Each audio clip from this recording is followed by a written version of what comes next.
Hello everyone, I'm pleased to present this talk on neonatal immunisation, concepts and challenges. And this talk goes together with our talk on maternal immunisation, and both talks are done together with my colleague Dr. Chrissy Jones. We recognise that the neonatal period and early infancy are periods of relative immune suppression. There are disparities in the innate, cellular and humoral arms of the immune system that characterise neonates and young infants. Plus, in addition, when we consider the potential response to vaccination, there is the presence of maternal antibody, IgG antibody, that has been acquired across the placenta, which may interfere with the immune response to a vaccine. This is a period of increased vulnerability to infection, and from a vaccine point of view, is a good time to vaccinate because we can ensure high coverage before the infant leaves hospital and goes home, for example. There are multiple adaptive immune defects that contribute to poor responses following infection or vaccination in the neonatal period. These defects can be seen in dendritic cells, in T cells, and in B cells. I encourage you to read the review referenced on this slide for further information. These defects in the immune system cannot be characterized as immaturity, but rather they are specific adaptations for the early postnatal life and for the transition from the fetal to the neonatal to the young infant period. So, for example, there's preferential induction of memory B cells rather than antibody secreting plasma cells. There is preferential induction of neonatal T cell responses away from potentially harmful Th1 cytokine responses to Th2 cytokine responses. This has been demonstrated in several ways after a pneumococcal conjugate vaccine given in the neonatal period. For example, there are higher Th2 responses, but not Th1 responses to the carrier protein CRM197. T-cell responses to the non-PCV vaccine antigens were similar in all groups in this study. But this response, this bias towards Th2 responses is not seen in all cases, and indeed in the case of the BCG vaccine, there are robust Th1 responses, and also to the whole cell pertussis vaccines.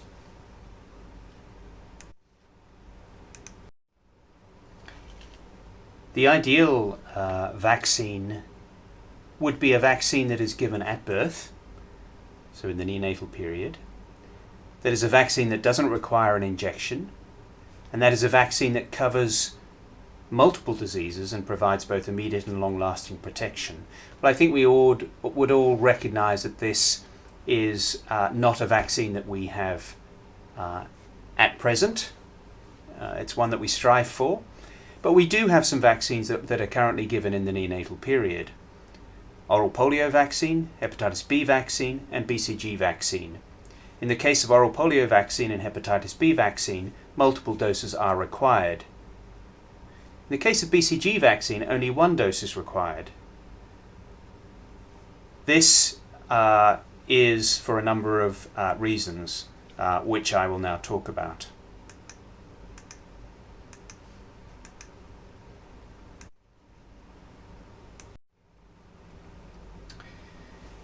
The BCG vaccine is the only licensed vaccine, of course, against TB. It's been part of the World Health Organization expanded program of immunization schedule since 1974, and it's administered at or very shortly after birth in many countries of the world. It shows high protective efficacy against severe TB, meningitis, and miliary tuberculosis, but less so against adult-type pulmonary tuberculosis. As I indicate, one dose is sufficient to do this, and some of the features of this immune response are the reason for that. Nonetheless, it is not a vaccine which provides lifelong protection against tuberculosis, so we do need new TB vaccine candidates, and some are in clinical trial. Similarly, the hepatitis B vaccine is given at birth. It is an excellent vaccine, and that birth dose is important. Although only 10 to 20% of infants seroconvert following that birth dose, it is thought ultimately to be around 70 to 80% effective in preventing transmission from the mother to the infant, which is why it is given in the neonatal period with or without hepatitis B immunoglobulin. Mathematical modelling study has suggested that the newborn dose of hepatitis B vaccine accounts for more than 50% of the reduction of the total prevalence of hepatitis B virus infection that has been seen in China. So that is a significant result, a significant reduction in the burden through that neonatal dose.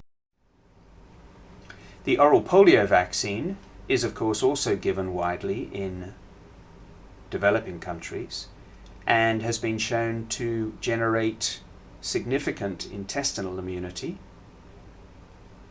70 to 100% develop local intestinal immunity, and 30 to 50% develop serum antibodies to at least one of the three oral polio vaccine serotypes.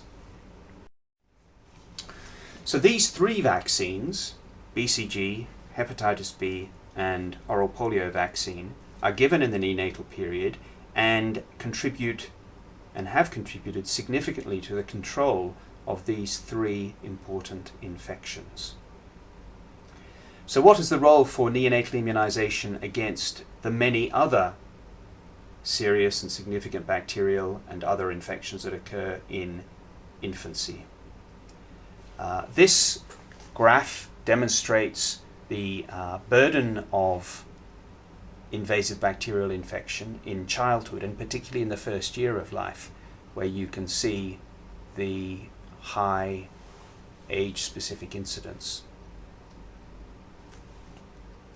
What is the role of neonatal immunization, potentially in preventing some or many of these specific infections? Currently in developed countries, apart from hepatitis B vaccine in some, and BCG in many, we do not use other neonatal vaccines. And yet, as this graph shows, the first 2 months of life, we are not giving any immunizations, and there is a window of vulnerability here which extends out to 6 months of life, where potentially vaccines can be administered to prevent disease. Infants less than 3 months of age with pertussis, invasive pneumococcal disease, influenza, or RSV are all at increased risk of death or hospitalization compared with infants who are infected with these pathogens at an older age. And they are currently not well protected by the existing vaccine strategies.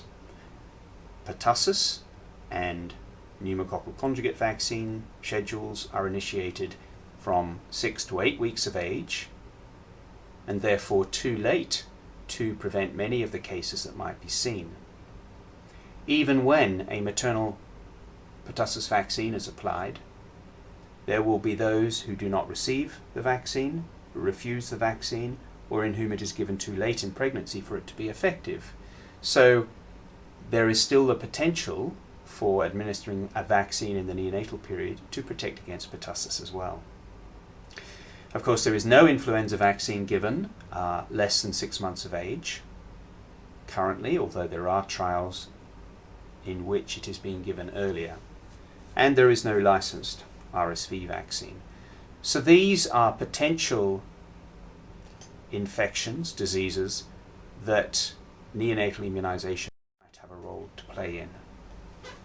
If we think first of all about pertussis, This is a graph of the incidence of disease from the UK, demonstrating the considerably higher burden in the first 3 months of life, and demonstrating also the significant increase that we saw in 2010-2011, and has also been seen particularly in other high-income countries.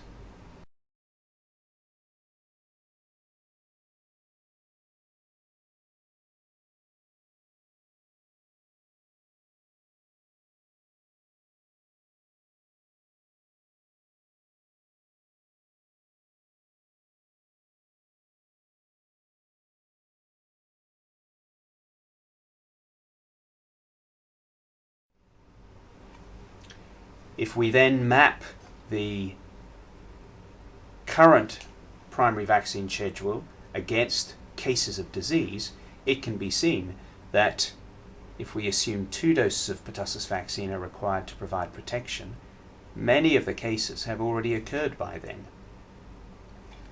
This raises the possibility then that a dose given in the neonatal period may contribute significantly to this burden of disease.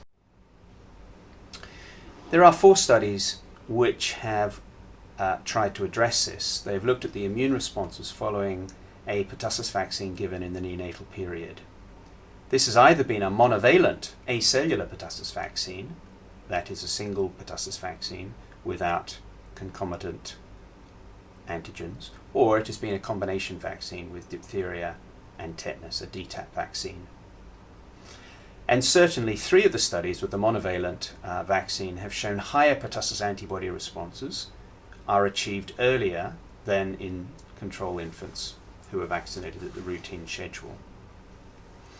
There is concern about neonatal immunization in general, and pertussis vaccine in particular, with regard to inducing tolerance, immune tolerance to the pertussis antigen by giving it so early in immune development. There is also concern about the potential to increase the reactogenicity to later doses of the vaccine. And there's also concern about a negative bystander effect, interference with other concomitantly administered antigens. And we will look at each of these. Certainly, a recent study from Australia looking at the cytokine responses in infants who did and did not receive the neonatal pertussis vaccine shows that there is a difference even out to 2 years of age in the cytokine response to the pertussis antigens. This is a table which summarizes the 4 neonatal pertussis vaccine studies, and there are clearly differences between them in terms of numbers. This is the one study in which it's a DTaP vaccine, whereas the others are monovalent vaccines. Differences in pertussis antigens, in vaccine schedules, in when immunogenicity was assessed, and so on. In those studies which looked at antibody after the second dose, it showed in 3 of the 4 studies, the monovalent studies, it showed that the study showed a significantly higher pertussis antibody response post-dose 2 in those who received the birth group dose. In those who then looked at the antibody response at the end of the vaccine schedule, which is now more focused on whether there is a suppressive effect on pertussis response, in 2 of the studies there was in fact a lower antibody response to 2 of the antigens as compared with those who did not receive the neonatal dose, so some suggestion of a suppression of the antibody response to the pertussis vaccine, although in 2 studies that wasn't seen. And then in several of the studies there was also an apparent difference in the concomitantly administered antigens, so a lower diphtheria, Hib, hepatitis B was seen. Some of these responses were significant, others were not statistically significant. This figure is taken from the Australian study following up the group of infants who received the pertussis vaccine in the neonatal period with a control group, following them up to a 4-year booster dose and the response before and after that. To take you through this, on the y-axis we have the anti-pertussis toxoid geometric mean concentrations by age. There are three groups here. Group 1, with the circle, is the group which received the acellular pertussis vaccine, a monocomponent vaccine, and separately a hepatitis B vaccine at birth, and then another dose of the acellular pertussis vaccine at 4 weeks of age. And this is their response over time. Group 2, this group here, also received the acellular pertussis and hepatitis B vaccine at birth, but they didn't receive another dose of acellular pertussis vaccine at 4 weeks of age. And then group 3 is the control group, at least with regard to acellular pertussis. They didn't receive a neonatal or a 4-week dose of acellular pertussis. They, like all the other groups, then went on to receive the routine pertussis-containing combination vaccine at 2, 4, 6 months of age. I think what you can see here is that the infants who received the neonatal dose and the 4-week dose clearly had a higher level of pertussis toxoid antibody at 2 months of age as compared with the control group and also with the other group. The group that received the neonatal dose but not the 4-week dose had higher antibody levels than the control group. Both of these groups then achieve higher levels of antibody out to, particularly for the group 1, out to 8 months of age. They fall, antibody levels fall in all groups at 2 years of age and then at 4 years of age. And then a response to a booster dose is shown here. Now, interestingly, group 3, who don't receive the neonatal dose, have a higher level of antibody after the booster than the other groups. So there is a suggestion that the response to this booster is somewhat suppressed in those receiving the neonatal dose. Now, the question is whether this is important, whether this is clinically relevant, whether this is going to be associated with an excess of pertussis infection later on in life or later on in childhood. Even if that is so, of course, we recognize that severe disease is not seen out here. Severe disease is seen in the neonatal period. So the question is whether this antibody level, being significantly higher, is associated with earlier and better protection than with the conventional vaccine schedule. I'd like to turn now to RSV, respiratory syncytial virus. There is a significant burden of this infection in the first year of life. This graph here shows, I think, quite nicely how significant this is compared to other age groups. This just shows the seasonal appearance of this infection. This is an epidemiological year beginning halfway through the year and then peaking in the winter months.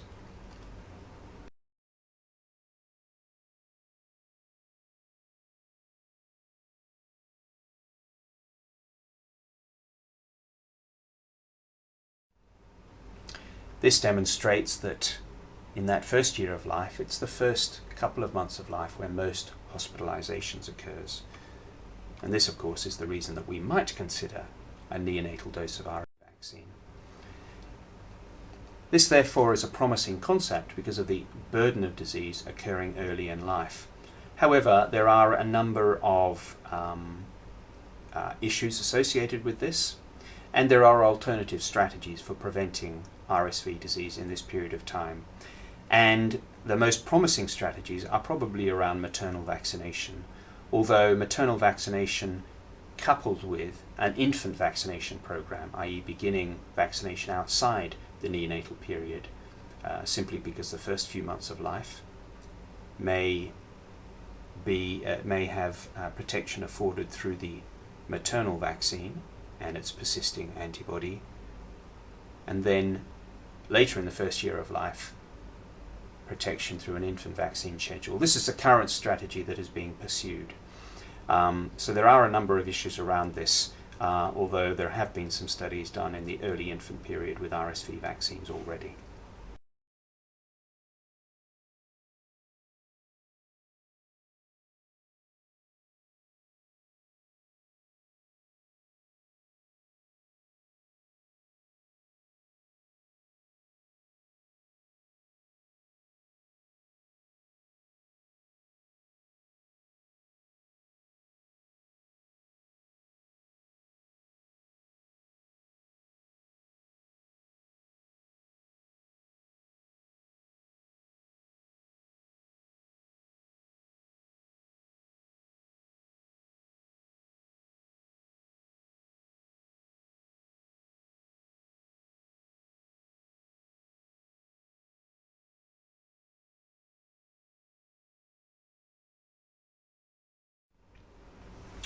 Pneumococcal disease is another disease for which there is neonatal and young infant burden of disease. This is shown nicely in this figure from the UK, which looks at the age in months over the first 2 years of life when cases of invasive pneumococcal disease are occurring over this period of time. You can see that there is a burden of disease in the first month of life. Of course, vaccination doesn't begin till 2 months of age, so there is a missed opportunity here. Interestingly, there is a significant burden here of non-PCV serotypes, more adult serotypes than childhood serotypes, and this may have implications for the sort of vaccine that would be used. But the question here, of course, is whether neonatal immunization may protect against this early invasive pneumococcal disease. This early invasive pneumococcal disease is even more of an issue in developing countries because the burden of disease tends to be pushed earlier in life. That then is the rationale for this study, a study in Kenya, in which a PCV7 conjugate vaccine, pneumococcal conjugate vaccine, was administered in 2 schedules, a neonatal schedule given at 0 to 10 and 14 weeks of age versus a standard EPI schedule of 6, 10 and 14 weeks of age. This study showed that the vaccine was safe, was immunogenic, and appeared to prime for immunological memory, all of the key parameters we would look for in a vaccine. The table simply looks at antibody levels at 18 weeks of age in the 2 groups. So 18 weeks of age is, of course, after the primary series is complete. And the key thing here is there is essentially no difference between the 2 groups at this point. So there is no suggestion of suppression of responses to the primary vaccine schedule. The concept here then would be that this neonatal group may well be providing antibody earlier and therefore provide earlier protection. So this then is a strategy worth pursuing. I'd like to now focus on the rotavirus vaccine. In fact, the first observations about and considerations about the rotavirus vaccine were based on its recognition by Ruth Bishop and colleagues that neonatal rotavirus infection appeared to protect against rotavirus diarrhea occurring later in life. From that observation has come a candidate vaccine, and this is called our RV3BB vaccine. This is a vaccine which has now recently been shown to be immunogenic and well tolerated when given in the neonatal period as well as to infants. The concept therefore would be that a neonatal dose would provide early protection against rotavirus, particularly in populations where disease is occurring early in life.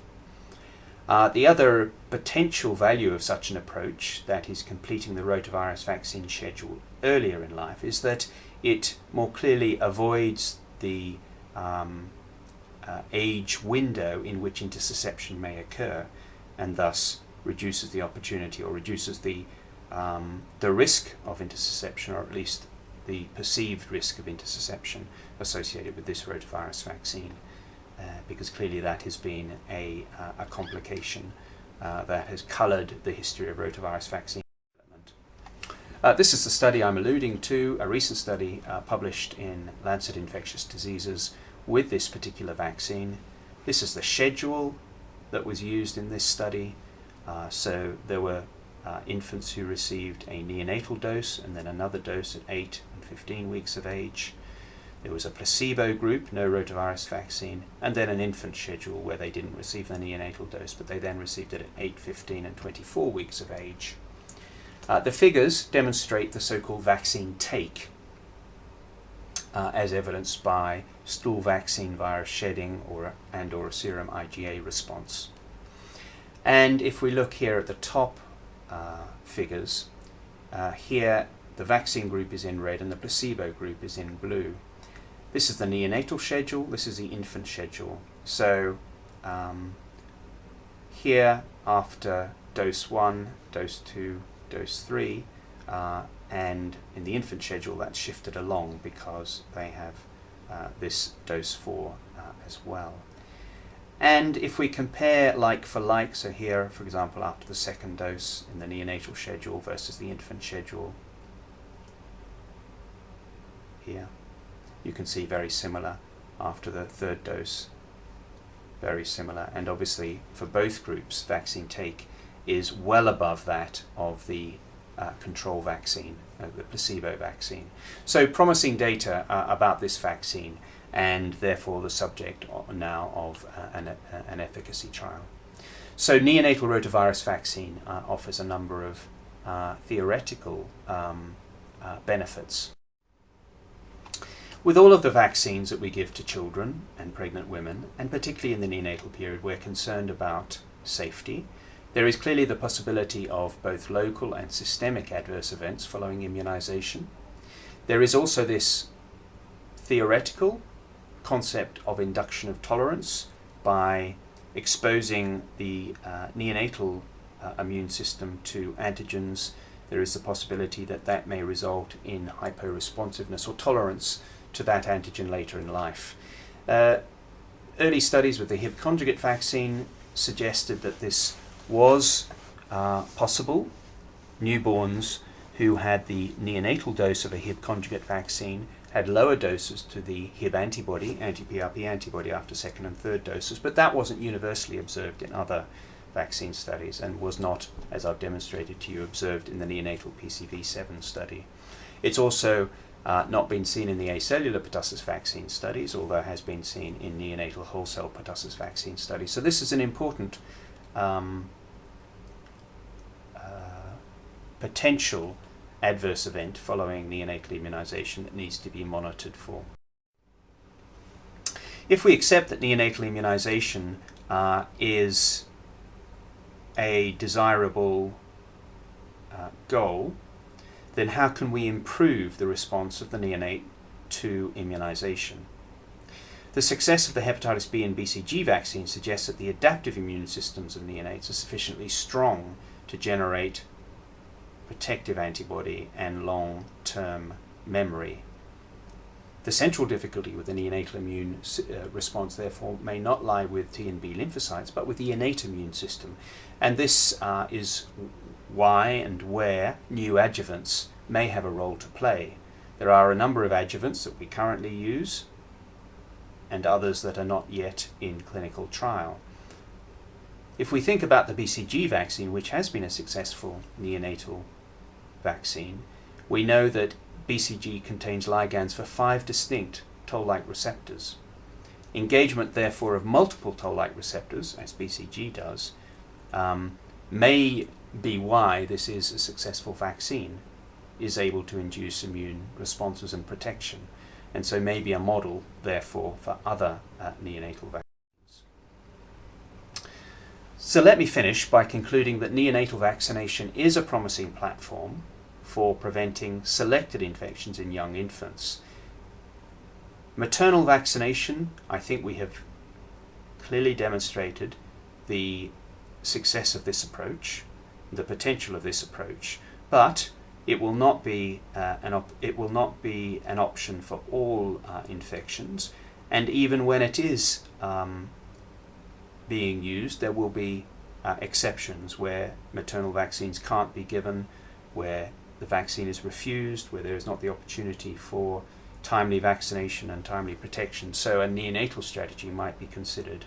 And so I have given you some examples of where it is being used already, or where there is the theoretical possibility of neonatal vaccines being given to protect infants in this susceptible time. Thank you.